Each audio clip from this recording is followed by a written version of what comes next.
me paint you a picture of a very real morning. You're running late, you grab your bag, your coffee, your keys, except you can't find your keys. You check the counter, you check your purse, you check your coat, your pocket 3 times, even though you already checked your pocket.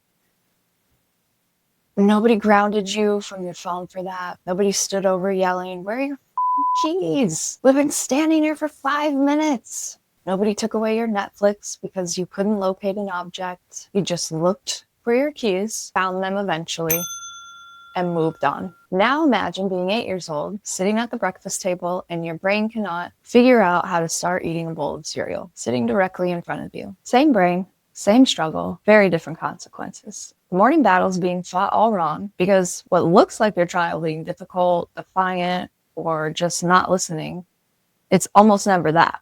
What's actually happening in the brain, what nobody tells you at the pediatrician's office or the IEP meeting, let's fast forward. Getting ready is one of the most neurologically demanding things we ask a human brain to do. Think about everything that has to happen before your child gets up at the bus stop. Wake up, get out of bed, go to the bathroom, brush teeth, get dressed, eat breakfast, pack backpack, find shoes, get out the door. That's not a morning routine. That's a 9-step, 10-step executive functioning marathon before 8 a.m. And for little kids, kids with executive functioning struggles, ADHD, anything, neurodivergent wiring, every single one of those steps requires conscious effort. For me, for children, nothing is automatic. Nothing flows from one thing to the next on its own. Back to your keys for a second. When you walked out the door this morning, you probably didn't think about grabbing your keys. Your brain just did it. That's called automaticity. It's a beautiful thing when it works. Your child's brain isn't doing that yet, maybe not for a while, and the more dysregulated, anxious, and rushed they feel, the harder it becomes. Here's the science, and we'll fast forward this.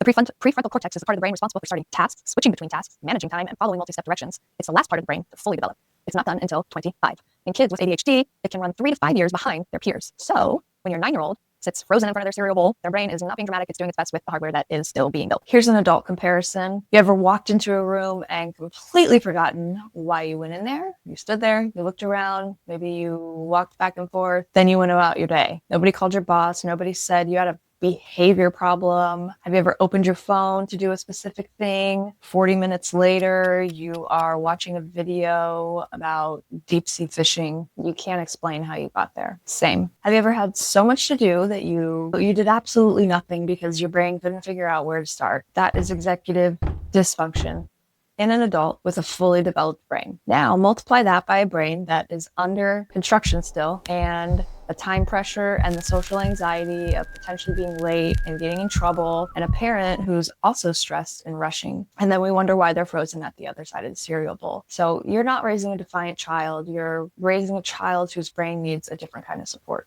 And that kind of support does not look like, hurry up, I already told you 3 times. I've got a really good tool for you that can provide support. This is what you came for. It is a visual schedule routine. It is one tool I'm going to give you today. I've done all the work for you. You tap it and it takes you to something that looks and works exactly like an app, but there's no downloading, no signing up, nothing to buy. It's completely free. Your child taps each picture when they finish that step. Just like checking it off with a marker or moving a Velcro card from the to-do side over to done, kind of like what I do in my classroom with my kids who have schedules. I've eliminated every single step that usually stops parents from actually doing this, though. All you have to do is click the link. You don't have to build any of this schedule on your own. And here's why it works. First, it uses images, not just words. An image in milliseconds. Words take longer, especially for struggling readers.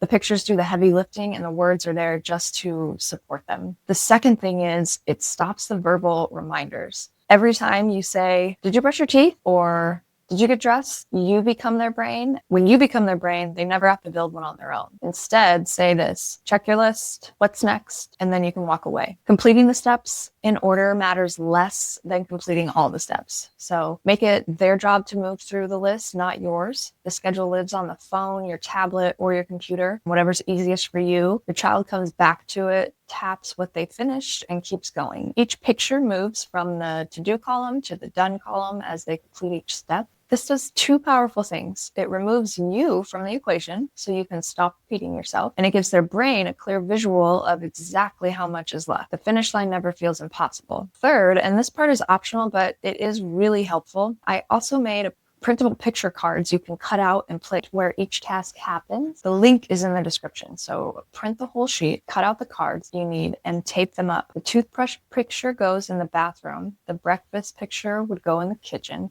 Here's why this matters. When your child checks the schedule and chooses get dressed as their next task, for example, they head to the bedroom. They walk in and see a picture of a shirt right next to their dresser. It matches the schedule. It tells the brain exactly why they came in that bedroom. So no more standing in the middle of the room wondering why they walked in. Kind of like my dog example, you forgot why you walked into a room.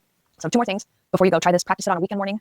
First, not on a school day. If you introduce them to a new system when everyone's already stressed and running late, it's not going to go so well. Bring it in on a Saturday when there's no pressure, no bus to catch, no one rushing. Walk through it together. Let your child's brain learn the sequence without the chaos attached to it. And make sure you celebrate the moment with them, not the speed. Your child got dressed without being asked 3 times. That's worth celebrating. It doesn't matter how long it took. It matters that they actually did it. They followed the routine. The speed will come. The habit needs to come first. So the link is in the description. It's free. It's ready to go right now. Go try it this weekend and come back and tell me how it went. If you want a customized version of this schedule for your child specifically, drop a comment below or send me a DM on social media. You can tell me your child's age, their morning struggles, and the routine you want me to build for them, and I'll make one specific for them. You can find all my free tools on Linktree, Hey Miss Laker, or you can just search Hey Miss Laker on Linktree.